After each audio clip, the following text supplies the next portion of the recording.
যে গুম সংক্রান্ত কমিশন কাজ করছে সেই কমিশন কিন্তু অনেক দিন ধরে কাজ করছে এবং আপনারা জানেন যে ইতিমধ্যে এই কমিশনের থেকে তাদের যে প্রাথমিক অনুসন্ধানের যে প্রাথমিক প্রতিবেদনের প্রাথমিক অংশ সেটুকু সরকারের কাছে ইতিমধ্যে দেওয়া হয়েছে এবং সেটা কতটা ভয়াবহ সেটা ইতিমধ্যে গণমাধ্যমে এসেছে।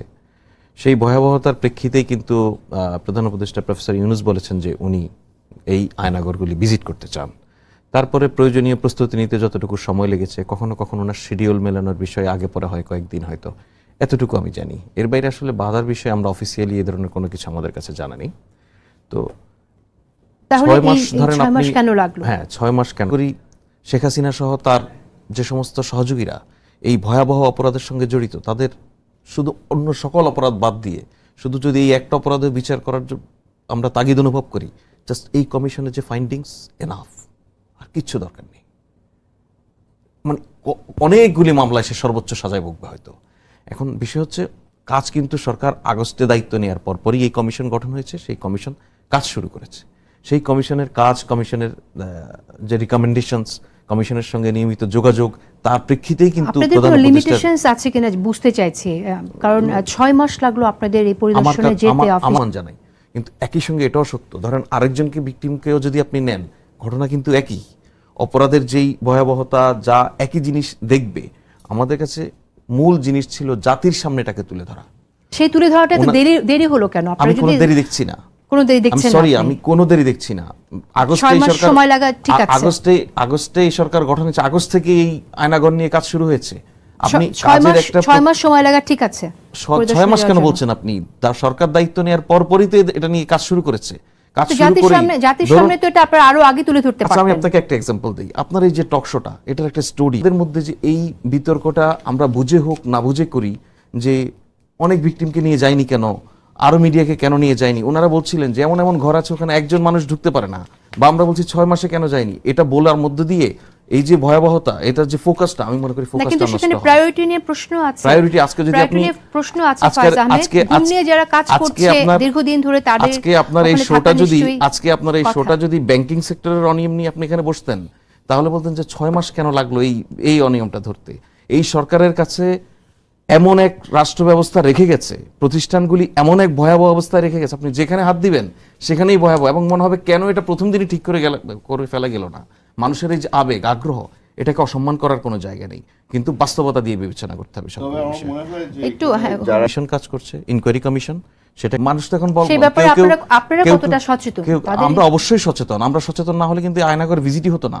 আপনি দেখুন, কেউ আয়নাঘরের অস্তিত্ব আছে এটাই তো বিশ্বাস করতে চায় না। সেই বিষয়ে আসবো আমরা। এই প্রসঙ্গে আমরা কথা বলবো হুম্মাম কাদের চৌধুরী। আপনার কাছ থেকে জানতে চাইবো যে আপনি জানেন যে আয়নাঘর সত্যি না, এই ধরনের কথাও অনলাইনে বলা হচ্ছে, তো আসলে এই ধরনের প্রোপাগান্ডাকে কিভাবে ফেস করা যায় সেটা নিয়ে আমরা কথা বলবো। তার আগে একটা ছোট্ট বিরতি দিচ্ছি। প্রিয় দর্শক, সাথে থাকুন, খুব ছোট্ট একটা বিরতির পর ফিরছি। মাস 1 বছর ওটা কথা না। কথাটা হচ্ছে গিয়ে যে এই প্রশ্নগুলি কারা তুলছে। আপনি যদি একটু বিবেচনা করে দেখেন, মেজরিটি অনলাইন অ্যাক্টিভিস্ট যারা আছে তারা কিন্তু এখন একটা আন্ডারগ্রাউন্ড পার্টির সদস্য। আওয়ামী লীগকে আমি এখন আন্ডারগ্রাউন্ড পার্টি হিসাবে দেখি। তারা মাঠে নেই, তারা এখন গোপনে কাজ করে। তো তাদের জন্যই ওরা অ্যাক্টিভিস্ট হিসাবে প্রমাণ দেওয়ার জন্য তারা এই প্রশ্নগুলো তুলছে যে এটা কি আসলে আয়নাঘর নাকি না। গতকালকে আমি প্রফেসর ইউনূস সাহেবকে একটা জিনিস দেখিয়েছিলাম, যেগুলো আমাদের অভিজ্ঞতা হয়েছে, এগুলা অপরাধীদের আসলে শনাক্ত করাটা কতটুকু চ্যালেঞ্জিং হবে বলে আপনি মনে করেন? যেমনটা আমাদের নূর খান লিটন বললেন যে একটি গ্রুপ ধরে নিয়ে যেত, তারপর আরেকটি গ্রুপ আবার টর্চার সেলে নিয়ে যেত, মাঝে কয়েকটি গ্রুপ কাজ করতো, তো সেখান থেকে তো আসলে, এবং তারা কেউ চেহারা দেখাতো না। তো আপনি বিষয়টা, আমার ভাই এখানে বসা আছে, উনি একজন আইনজীবী, উনি আমার থেকে ভালো বলতে পারবে। তবে সবাইকে আপনি বিচারের কাঠগড়ায় দাঁড়া করাতে পারবেন এটা কিন্তু আমি জানি যেটা সম্ভব না। তবে মেইন জিনিস হচ্ছে যে এখানে কমান্ড রেসপন্সিবিলিটি যার কাছে আছে, এটা একদম উপর থেকে। এটা শেখ হাসিনার দায়িত্ব ছিল, এটা শেখ হাসিনার আদেশে এগুলো হয়েছে। আমি এখন অন্য মানুষের বিচার খুঁজছি না, শেখ হাসিনার বিচার করতে হবে, কারণ শি ইজ দ্য ওয়ান যে এই অর্ডার দিয়েছিল আমাদেরকে গুম করার। প্রায়োরিটি আজকে যদি আপনি প্রশ্ন আছে ফায়জ আহমেদ, নিয়ে যারা কাজ করছে দীর্ঘদিন ধরে, তাদের আজকে আপনার এই শোটা যদি ব্যাংকিং সেক্টরের অনিয়ম নিয়ে আপনি এখানে বসতেন, তাহলে বলতেন যে 6 মাস কেন লাগলো এই অনিয়মটা ধরতে। এই সরকারের কাছে এমন এক রাষ্ট্র ব্যবস্থা রেখে গেছে, প্রতিষ্ঠানগুলি এমন এক ভয়াবহ অবস্থায় রেখে গেছে, আপনি যেখানে হাত দিবেন সেখানেই ভয়াবহ। এবং মনে হবে কেন এটা প্রথম দিনই ঠিক করে ফেলা গেল না। মানুষের এই যে আবেগ আগ্রহ, এটাকে অসম্মান করার কোনো জায়গা নেই, কিন্তু বাস্তবতা দিয়ে বিবেচনা করতে হবে সব বিষয়। একটু কমিশন কাজ করছে, ইনকোয়ারি কমিশন, সেটা মানুষ তো এখন সেই ব্যাপারে আপনারা কতটা সচেতন? আমরা অবশ্যই সচেতন। আমরা সচেতন না হলে কিন্তু আয়নাগর ভিজিটই হতো না। আপনি দেখুন, কেউ কেউ আয়নাগরের অস্তিত্ব আছে এটাই তো বিশ্বাস করতে চায় না। সেই বিষয়ে আসবো আমরা, এই প্রসঙ্গে আমরা কথা বলবো। হুম্মাম কাদের চৌধুরী, আপনার কাছ থেকে জানতে চাইবো যে আপনি জানেন যে আয়নাঘর সত্যি না, এই ধরনের কথাও অনলাইনে বলা হচ্ছে। তো আসলে এই ধরনের প্রোপাগান্ডাকে কিভাবে ফেস করা যায় সেটা নিয়ে আমরা কথা বলবো। তার আগে একটা ছোট্ট বিরতি নিচ্ছি। প্রিয় দর্শক, সাথে থাকুন, খুব ছোট্ট একটা বিরতির পর ফিরছি। মাস এক বছর ওটা কথা না। কথাটা হচ্ছে গিয়ে যে এই প্রশ্নগুলি কারা তুলছে। আপনি যদি একটু বিবেচনা করে দেখেন, মেজরিটি অনলাইন অ্যাক্টিভিস্ট যারা আছে তারা কিন্তু এখন একটা আন্ডারগ্রাউন্ড পার্টির সদস্য। আওয়ামী লীগকে আমি এখন আন্ডারগ্রাউন্ড পার্টি হিসাবে দেখি। তারা মাঠে নেই, তারা এখন গোপনে কাজ করে। তো তাদের জন্যেই ওরা অ্যাক্টিভিস্ট হিসাবে প্রমাণ দেওয়ার জন্য তারা এই প্রশ্নগুলো তুলছে যে এটা কি আসলে আয়নাঘর নাকি না। গতকালকে আমি প্রফেসর ইউনূস সাহেবকে একটা জিনিস দেখিয়েছিলাম, যেগুলো আমাদের অভিজ্ঞতা হয়েছে এগুলা। অপরাধীদের আসলে শনাক্ত করাটা কতটুকু চ্যালেঞ্জিং হবে বলে আপনি মনে করেন? যেমনটা আমাদের নূর খান লিটন বললেন যে একটি গ্রুপ ধরে নিয়ে যেত, তারপর আরেকটি গ্রুপ আবার টর্চার সেলে নিয়ে যেত, মাঝে কয়েকটি গ্রুপ কাজ করতো। তো সেখান থেকে তো আসলে, এবং তারা কেউ চেহারা দেখাতো না।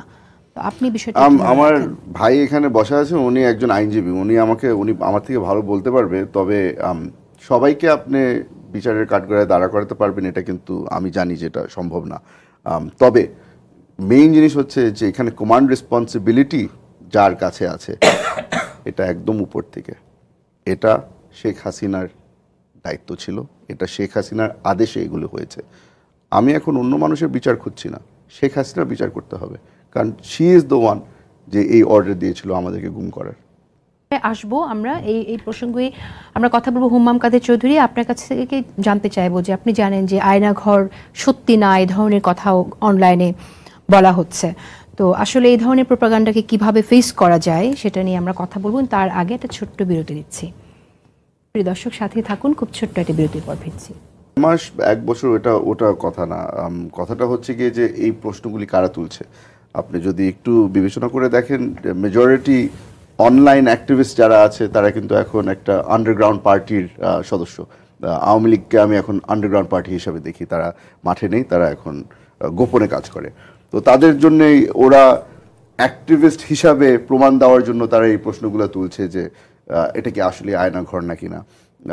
গতকালকে আমি প্রফেসর ইউনূস সাহেবকে একটা জিনিস দেখিয়েছিলাম, যেগুলো আমাদের অভিজ্ঞতা হয়েছে এগুলা